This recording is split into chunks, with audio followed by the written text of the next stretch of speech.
थांबवा वाटला तरी थांबणार नाही, थांबवा वाटला तरी थांबणार नाही. निरोपाचा हा हळवा क्षण बाहेर निघून गेलं तरी रेंगाळत राहील.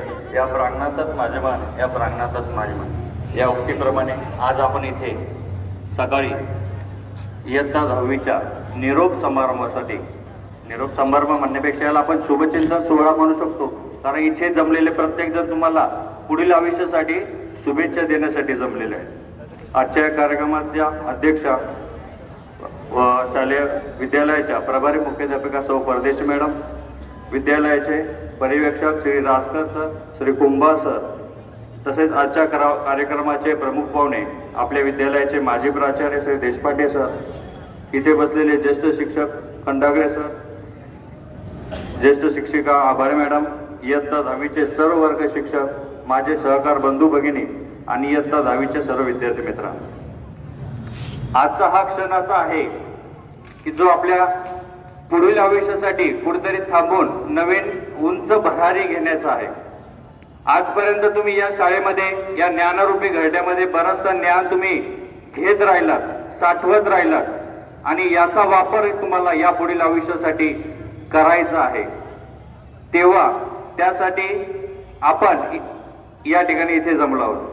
तुम्हाला इथे असणारे प्रत्येक शिक्षक शुभेच्छा देण्यासाठी जमलेला आहे, कारण इयत्ता 5वी पासून, काही जण 6वी पासून, 7वी पासून या शाळेत शिकत आहात.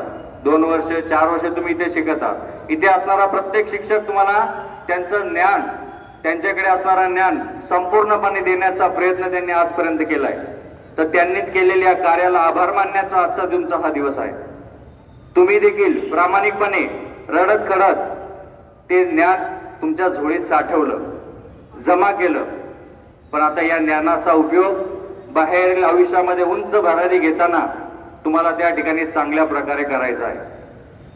त्यासाठी आयुष्यामध्ये 2च गोष्टी लक्षात ठेवा. एक आहे ध्येय आणि मेहनत. या 2 गोष्टी तुमच्याजवळ, तुमच्या शिदोरीमध्ये असणं फार महत्वाचं आहे.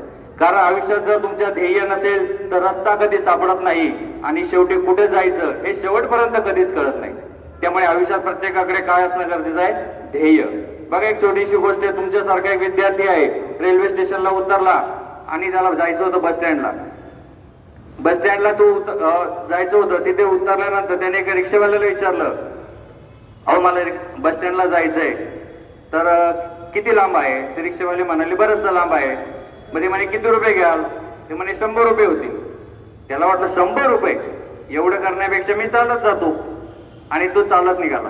बघा, चालत निघाला. 10 मिनिटं, 15 मिनिटं, अर्धा तास, पाऊण तास तो चालत राहिला. शेवटी थकला. नंतर विचार केला, जाऊ दे आता आपण रिक्षाने जाऊया. आता आपण बरंच अंतर चालून सुद्धा आलोय, त्यामुळे रिक्षावाला सुद्धा कमी पैसे घेईन आणि आपण इच्छित स्थळी लवकर पोहोचू. योगायोग बघा, तोच रिक्षावाला त्याच्या बाजूला आला आणि त्याला विचारलं, अरे बाबा आता तरी मला सोड, मला बस स्टँडला जायचंय, मग आता किती रुपये घेणार? तो म्हणाला 200 रुपये. अरे मगाशी 100 म्हणाला आणि आता 200 म्हणतोय. तोही आश्चर्यचकित झाला. तो म्हणे, का रे बाबा, मी अर्धा तास झालं चालत आलोय, आता बस स्टँडच्या जवळ आलो असेल आणि मगाशी 100 म्हणत होता, आता 200 म्हणतोय. हो, तू चालत आला ठीक आहे, अर्धा तास चालला तेही ठीक आहे, पण बस स्टँड इकडं आणि तू चाललाय तिकडं. याचा अर्थ काय की तुम्हाला जाण्यासाठी योग्य दिशा मिळाली पाहिजे, नाहीतर तुम्ही आयुष्यात केलेली धडपड, मेहनत सगळी गोष्ट काय आहे, वाया जाईल. त्यामुळे आयुष्यात ध्येय ठरवा. अजूनही वेळ गेली नाहीये. आताही तुम्ही ध्येय ठरवू शकता आणि बोर्डाच्या परीक्षेत यश मिळवू शकता. आणि दुसरी गोष्ट म्हणजे सातत्याने करणार असणारी मेहनत, कारण मेहनतीच्या करंगळीवर तुमचं यश अवलंबून असतं. लक्षात घ्या, जोपर्यंत तुम्ही मेहनतीच्या शेवटच्या क्षणापर्यंत पोहोचत नाही तोपर्यंत यश भेटणार नाही, कारण यश शेवटच्या क्षणाला, शेवटच्या कोपऱ्यात तुमची वाट बघत आहे. जो तो तिथपर्यंत जातो तो खऱ्या आयुष्यामध्ये यशस्वी होतो. त्यामुळे ध्येय आणि मेहनतीची सांगड तुम्ही यापुढे आयुष्यात ठेवा. शालेय जीवनातल्या प्रत्येक शिक्षकाची, शाळा, विद्यालय हे तुमची आठवण ठेवणार आहे. तुम्ही कधीही शाळेत आलात, कोणत्याही मदतीची अपेक्षा शाळेकडून केली तर शाळा सदैव तुमच्यासाठी तयार असणार आहे. त्यामुळे एक वेळ आम्हाला विसरले चालतील, पण तुमचे आई वडील असतील आणि तुमच्या आयुष्यात, तुमच्या जीवनात नेहमी साथ देणारे, आयुष्याच्या वळणावर तुम्हाला मदत करणाऱ्या प्रत्येक जण, त्याला कधीच तुम्ही विसरू नका.